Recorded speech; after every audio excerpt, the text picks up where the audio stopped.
ఉమ్మడి పాలమూరు జిల్లాలో ఉపాధ్యాయ నియామకాలకు సంబంధించి డిఎస్సి అభ్యర్థుల సర్టిఫికేట్ల పరిశీలన శనివారం రాత్రి ముగిసింది. దసరా నాటికి ఎంపికైన అభ్యర్థులకు నియామకాలు జరపాలని రాష్ట్ర ముఖ్యమంత్రి రేవంత్ రెడ్డి ఆదేశాలతో విద్యాశాఖ అధికారులు ఒక పోస్టుకు 3 అభ్యర్థుల చొప్పున మెరిట్ ఆధారంగా అభ్యర్థులను సర్టిఫికేట్ల పరిశీలనకు సమాచారం పంపారు. ఈ నెల 2వ తేదీ నుంచి 5వ తేదీ వరకు 4 రోజుల పాటు ఉమ్మడి జిల్లా వ్యాప్తంగా అధికారులు మొత్తం 1077 పోస్టులకు గాను 2636 మందిని సర్టిఫికేట్ల పరిశీలనకు ఎంపిక చేశారు. ఈ 4 రోజులలో నిర్వహించిన పరిశీలనకు 2440 మంది అభ్యర్థులు హాజరు కాగా 196 మంది వివిధ కారణాలతో గైర్హాజరయ్యారు.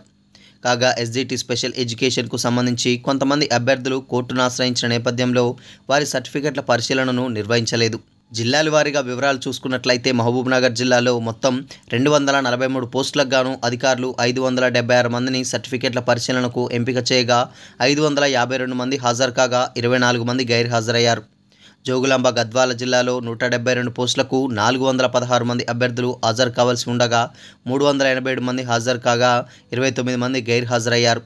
నారాయణపేట జిల్లాలోని 279 పోస్టులకు గాను 664 మంది అభ్యర్థులు హాజరు కావాల్సి ఉండగా 585 మంది హాజరయ్యారు.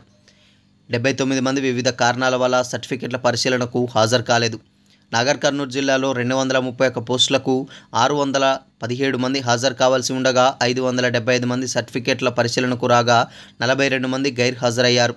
వనపర్తి జిల్లాలో 152 పోస్టులకు గాను 363 మంది సర్టిఫికేట్ల పరిశీలనకు హాజరు కావాల్సి ఉండగా 341 మంది హాజరు కాగా 22 మంది గైర్హాజరయ్యారు.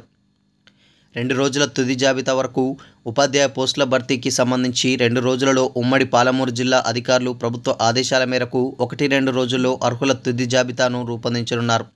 ఈ మేరకు ఎంపికైన అభ్యర్థులకు వెంటనే సమాచారం అందజేయనున్నారు. ఎంపికైన అభ్యర్థులకు ఈ నెల 9వ తేదీన హైదరాబాద్లో లాల్ బహదూర్ శాస్త్రి స్టేడియంలో రాష్ట్ర ముఖ్యమంత్రి రేవంత్ రెడ్డి కొత్తగా ఎంపికైన ఉపాధ్యాయులకు నియామక పత్రాలను అందజేయనున్నారు. కాగా ఎంపికైన వారిని ప్రత్యేక బస్సులలో హైదరాబాద్ తరలించేందుకు ఆ జిల్లాల విద్యాశాఖ అధికారులు చర్యలు తీసుకుంటున్నారు.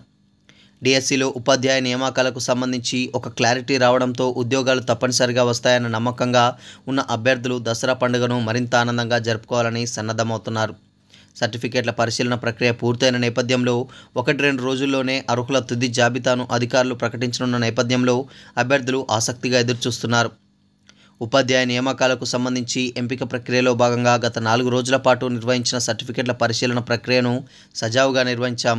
ఎటువంటి పొరపాట్లు జరగకుండా తగిన చర్యలు తీసుకున్నామని, తుది జాబితాను 1-2 రోజుల్లో పూర్తి చేసి ఫలితాలను రాష్ట్ర ఉన్నతాధికారుల ఆదేశాలతో ప్రకటిస్తామని, ఈ నెల 9న హైదరాబాద్లో ఎంపికైన అభ్యర్థులకు ముఖ్యమంత్రి రేవంత్ రెడ్డి నియామక పత్రాలు అందజేస్తారని మహబూబ్నగర్ డీఈఓ రవీందర్ తెలిపారు.